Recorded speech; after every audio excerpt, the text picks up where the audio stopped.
Alrighty, yo, what is up, Knights? Aegis Rick here, back with some more DFO Charge, this time on my Chaos. Now, I know what you're thinking, Rick, what are you doing playing Chaos? Okay, the thing you gotta understand about Chaos, guys, is that she has been secretly gaining power on my account. Secretly, because you guys can see I have Tabor's right side. I am working towards getting her full Tabor set here. Pretty shortly. I mean, it's taken me a long time. By now, if I really wanted to do it, I should have had it by now. But, guys, I've been slowly but surely getting my Tabor set on this character. And you're probably wondering, Rick, you always shit-talk this character. What are you doing? What are you doing, Rick? Well, you got to understand, this character has always been on my account. This character is just as... It's probably the oldest character on my account, right beside my Elven Knight. I made them at the same time. They've always existed. I've always had Chaos in the background, even if I haven't given her all that much attention. Now, that's because I main Knights, guys. I mean, I will force myself to play a Knight if I have to, because Knights are the shit, and I think Knights are really cool in this in this game. I think they're very unique. I think Knights, at least the first two, the first couple of Knights have always been kind of, I think, frowned upon in the community, or like in general. I think people don't like Chaos and people don't like Elven Knight for whatever reason. I think they're one of the more unique characters. Chaos a little bit less so, but I think she's been adjusted so many times because they're trying to get Chaos right, to the point where I think they've kind of got her identity figured out by now. Elven Knight's had the same identity forever, but Chaos, seriously, this character has been changed more times than I even know about. I mean, seriously, how many times have they adjusted, like, what types of skills that she had? I mean, I remember there was a time where she had a active or something, and now she doesn't have it anymore. I don't know the deal. Anyway, this iteration of Chaos is pretty alright, I will say that. So, anyway, guys, I've been decimating people like crazy, and I haven't really been talking all that much about Chaos in terms of how she plays. And you're probably wondering, wait a second, how are these guys getting deleted this hard like this? Well, let me tell you guys, this character is very interesting because she breaks the mold when it comes to normal, what I'd consider like normal concept of dealing damage, okay?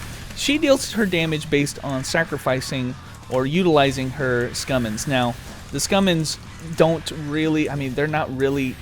They're more flashy than they're actually doing anything. On their own, they're not going to kill, these bosses. You're going to have to sacrifice or use them in a certain rotation like this right here. I'm going to use my magic rotation, cancel them, and genocide crush them onto this enemy to be able to nuke them. And then I'm going to use my 1A, and then I'm going to just wipe the floor with this guy. So, what the heck was going on there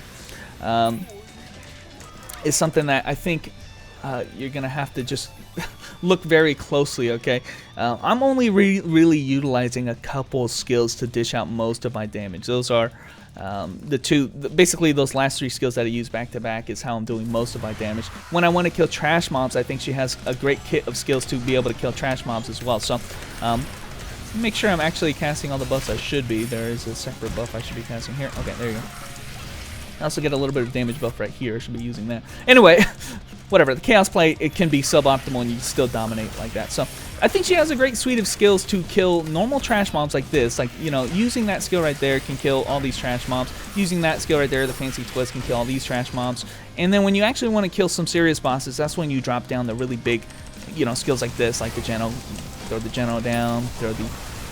all of these skills. She has such great burst potential, and I think that was her identity. That's what they've always meant this character to have, is great burst potential. I mean, seriously, I don't play another character that can really dish it out as hard as that, with the multitude of skills casted, like, layered on top of each other. I mean, this right here is raining down damage. This right here is giving you a burst, and then the Genocide Crush, obviously, we've had that since the very beginning, but, throwing down the Genocide Crush to be able to just nuke somebody like crazy, and then having the ability to fancy twist any kind of trash mobs that come out. I mean, I think she has a great kit for this type of gameplay, where there's a mix between trash mobs and bosses, because of that reason. I think there are certain skills that do better at certain tasks, like killing bosses. I think having a skill like that is paramount to being able to do it well in here, like the Midnight Carnival. But then having a skill like fancy twist is great for being able to kill the trash mobs. So, anyway. kind of get the point here that this character is really dominating in both types of ways. But aside from that, guys, like if you're not able to really nuke somebody down, what happens then? And that's kind of where my problems with the character lie, is that I don't think she has a great sustained damage outside of that. You know, outside of the massive mega burst that she has, which is alright. You know, like you can use the AoE moves that you're using to kill trash mobs. You can do a little bit of damage with them. I'm not saying you can't, like this right here is a good hold.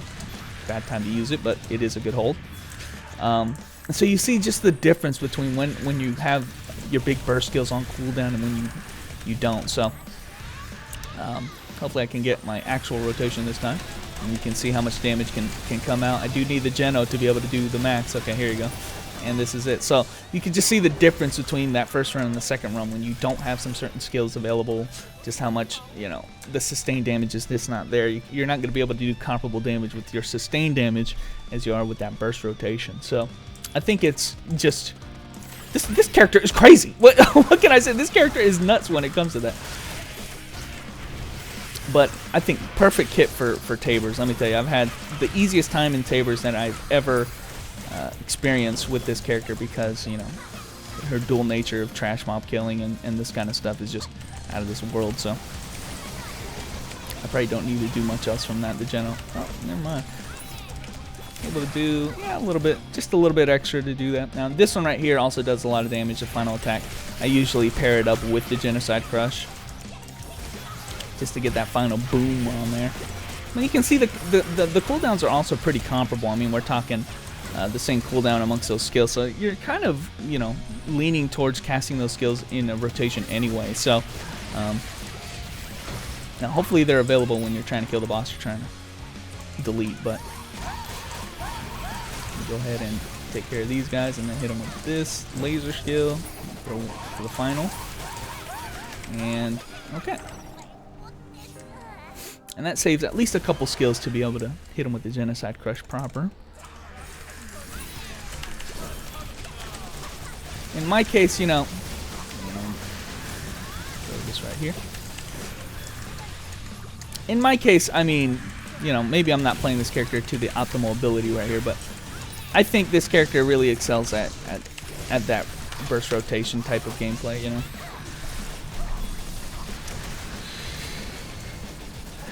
But she, you know what?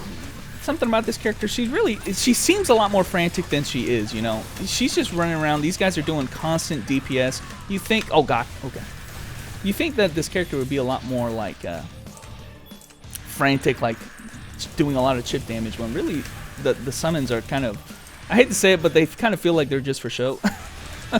You know, like they're just to make it look like they're doing a lot more damage than they actually are. But there you can see that the burst rotation, when you have it all available, really is massive. So anyway, those were some quick runs of some Tabers runs that again, like I said, I am going to try to get this character in a full Tabers set, just because, you know, I play all the knights. Also, can I just say my costume game is looking pretty sick, you know. I basically dumped all my old costumes that I used to wear on my EK, and I just kind of gave it to her, and look at her. She's looking fucking badass right now. So anyway, we're going to do some normal content, because I think, you know, you want to see how well those interim skills really are. I mean, the thing about this character, like I said, she really does focus on the burst skills, but when you're doing normal content also, she's a powerhouse because of the cooldown on those low, those like big AoE but low damaging skills. She is a powerhouse because she has basically like 4 different skills that can be used to one-shot rooms with trash mobs in them. So they're right there. The charge, the horde charge, fancy twist has an AoE suction effect. You can use the wall right here to cause a little bit of a suction effect, but you know, all of these skills are basically one-shotting these guys, which is just a great kit of skills, again, for trash mobs. But when you try to use them against bosses, especially against final bosses, you just will see that they're not as effective, you know.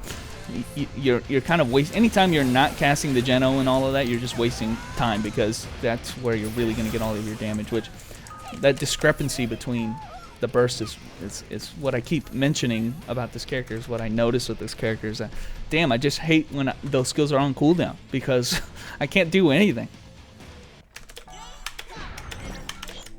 It used to be back in the day where, you know, you just have the summons and they just kill guys, which, trust me, they still capable of doing that. That's actually what's doing most of the damage when you group them together with skills like the fancy twist or something like that, is that you're still able to do a little bit of damage with those guys just by AFK, but they're not like the Scummoner's damage. You know, the Scummoner, a legit Scummoning character, can just have these guys go to town on everybody and just do a ton of damage. So this is not like a Scummoner character. I think that is a much more comparable character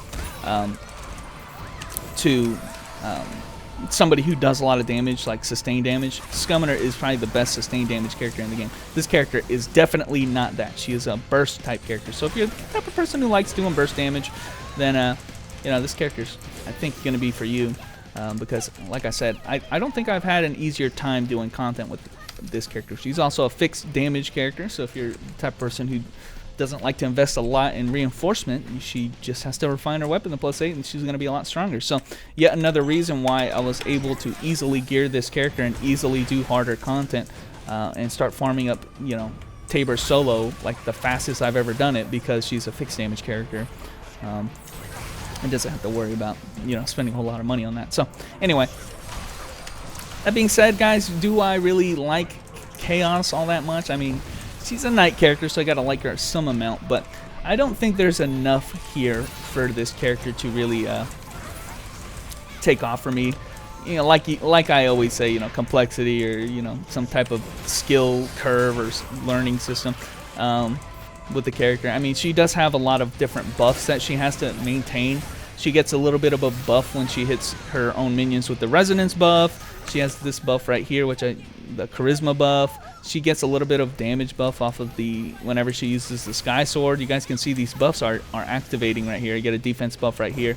So these buffs are activating. Horde charge gives you a speed buff. So you're gonna have to utilize those to get the maximum effectiveness of your skills, but those are really just, you know, buffs in my eyes. I mean, you just keep casting buffs to get yourself a little bit stronger. So that's like the extent of what you have to know with this character and what you have to optimize with this character to do damage. And I never found any time they have some kind of buffs type system like that. I've never found that all too interesting. So it's kind of the reasons why I think this character is very, very straightforward when it comes to actually playing her. You know, maybe you don't even bother with any of that kind of shit in this kind of content, which is exactly what I'm going to do here. So, oh yeah, there is one last thing, and that's the sacrificial bomb. I don't find myself using it all that much, but you do have the ability to basically kick your big daddy, and he is able to initiate an explosion on his own. They have done a change with the chaos, where every time you sacrifice your own guys, either with Genocide Crush or the sacrificial bomb, your guys no longer have to be resummoned, which is great. That's a very, very nice convenience change. You don't have to resummon any of your guys unless they time out anymore. And what happens is they just get kicked out of commission. So you'll kick your big daddy and he'll be out of commission for a little while, and then he'll just rejoin, no problem. So it's kind of the only thing you really have to worry about with the sacrificing system. This character used to really have to worry about resummoning all our guys and have macros to resummon all our guys as quick as possible.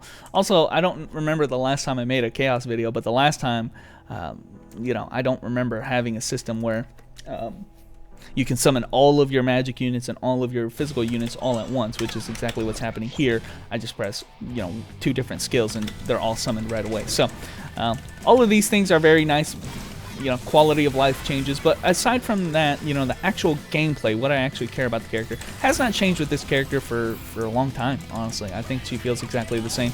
Got some stronger magic skills, as are relatively new. But, you know, you're still going to be grouping guys up with fancy twists. You're still going to be bursting them down with the Genocide Crush. Or if you don't have it, just at least the Sacrificial Bomb or something like that. And, you know, hitting them with... Damn, I got a lot right there. Hitting them with a lot of burst type moves. But anyway, guys, let's go ahead and do one more run. Let me just also say this right now. Unrelated to Chaos, but I think it is a pretty decent idea to farm Dawning Crevice on your main characters. The reason I say that, I'm going to warn you guys right now, is that there is going to be a very high demand for getting epic souls once 100 cap gets released, and this is a great place to get epic souls. You guys can see right there, I actually just dropped a epic item, which is 1 epic soul, and you're getting aberrant crystal fragments, which you can of course use for being able to craft your own epics and disassemble them afterwards as well. So donning crevice, hell, if you're the kind of person who's also looking for amp gear, you can always just farm the either donning crevice or the assault mode and get some amped gear, and then amp it up to a level where you're going to be able to imprint it once 100 cap comes out. Just a couple pro tips from the pros. Not saying you have to do that. Obviously, you could just wait till 100 cap comes out. But something I think I'm going to start doing on my main characters as a daily because of that very reason. I mean, if I don't need this epic, just disassemble it, get an epic soul, and prepare myself for 100 cap, which is going to need a lot of epic souls. So anyway, guys, thanks for watching. There was a little bit of chaos action and a little bit of my reasoning why, as even though I do like knights, this one is not really my cup of tea. But anyway, guys, thanks for watching, and I will catch you knights later.